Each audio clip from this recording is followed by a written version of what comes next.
Hey friends, Stephanie here from Bliss. So today I wanted to talk to you guys about branding and how I go about it, what it means, and why it's so important that you start thinking about branding before you actually start to brand.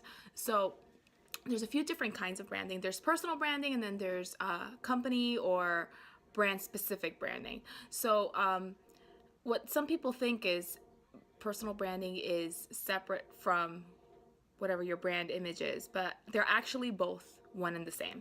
So let me explain. So to start off, personal branding is what you stand for, what your values are, what matters to you, and then also what your style aesthetic is, what how you operate, what your style is in your home, what your personal style is, like what you wear, what you prefer to wear, what you choose to put on your body to express yourself and to show what your image is to the world, or what your message is to the world.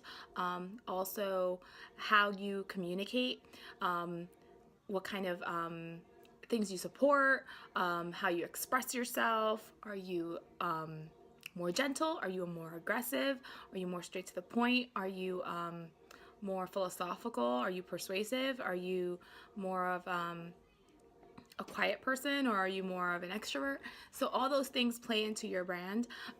The other thing that I've noticed throughout the years, and also from having my first business, is what your favorite things are, just things that you like for instance, like what your favorite color is, and what certain styles or fashion things you follow are also part of your brand.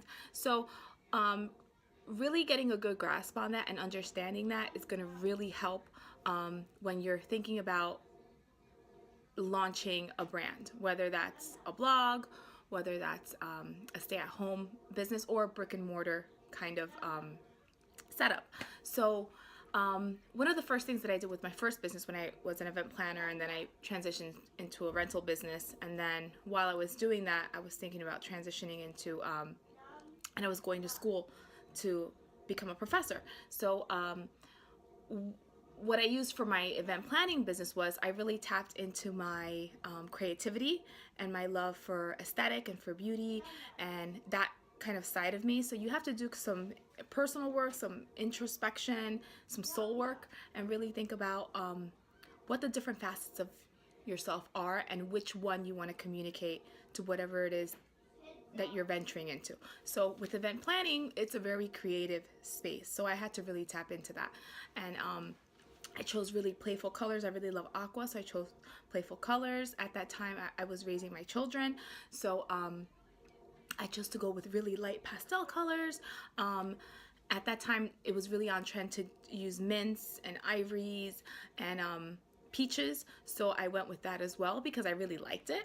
And then I actually designed my own logo, which was really, really cool. It really helped build my confidence as I started this new venture, because I knew that I was creative, but I had never really done anything big like that on my own. So I created my own logo, and then I took it to a graphic designer, and then she tweaked it up, and that's what I eventually kept using. And I modified it throughout the years, but I did that. So if you want to check it out, I actually still have it live. The website is still live and the Facebook is still live. So if you want to take a look at what that looks like, it's called the Petite Soiree. And then I really made a lot of hits and misses when it came to my brand with my first one. I went through a bunch of different graphic designers that weren't a good fit. I didn't really ask the right questions. I had certain gut feelings that I sort of ignored because I felt like I was rushing and I really wanted to just launch. But in retrospect, I should have probably waited and not gone with certain choices. So if you are getting those kind of inklings and you don't feel like the person is understanding you, or what they have on display is not in line with what your brand image is going to be, then be patient and continue to look, and don't get impatient like I did, because it's better to launch and to just go forth and kind of learn along the way. But if you can avoid that, by all means do. So then that was a takeaway that I took from when I started working on Bliss Lived. So I also realized that I was in a space where I didn't have as much time to dedicate to creating a logo and creating brand images from scratch. So I decided to find a designer that I really liked that produced consistent work, and then I purchased a pre-existing logo with the option to then pay a little more and have the logo be taken out of her queue or her available logos for purchase. So then she went ahead and she did that for me, and she's actually in Ireland.